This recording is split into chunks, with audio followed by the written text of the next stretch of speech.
अस्सलामु अलैकुम। बिरदो सिंधी हिकु मशहूरु सिंधी शाइर आहे। अॼु असां उन जे बारे में मुख़्तसर ॼाण हासिलु कंदासीं। बिरदे सिंधी जो असली नालो मोहम्मद रमज़ान वलिद ख़ुदा ॾिनो लाशारी आहे। पाण 15 मार्च सन 1922 ईस्वी में ॻोठ माकन कोरी तालके मिरपुर माथेले उन वक़्त जे ज़िले सखर में पैदा थिया। पाण प्राइमरी तालीम दौरान शाइरी शुरू कयाऊं, पर जल्दी शाइरी करणु छॾे ॾिनऊं।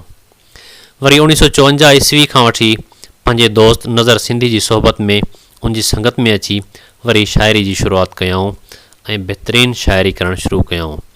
पाण गीत जी सनफ़ में तमामु घणो मक़बूल थिया। संदसि गीत तमामु बहितरीनु हैसियत रखनि था। पाण आबदारी जो इम्तिहान ॾेई नवाब शाह जी मुख़्तियारकार जी ऑफ़िस में नौकरी शुरू कयाऊं ऐं नवाब शाह में ई मुस्तक़िल रिहाइश इख़्तियार कयाऊं। संदसि शाइरी जो हिकु किताब अखड़ियूं मेघ मल्हार सिंधी अदबी बोर्ड नवाब शाह पारां छपारायो वियो, जंहिं ते खेसि पाकिस्तान राइटर्स गिल्ड पारां 1000 रुपया इनाम मिलियो। संदसि शाइरी जो ॿियो किताब अखड़ियूं मेघ मल्हार इंस्टीट्यूट ऑफ सिंधालाजी जामशोरे पारां छपाए पधिरो कयो वियो।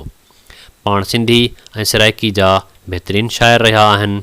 पाण 26 अक्टूबर सन 1988 ईस्वी ते हिकु डिघी बीमारी खां पोइ वफ़ात कयाऊं।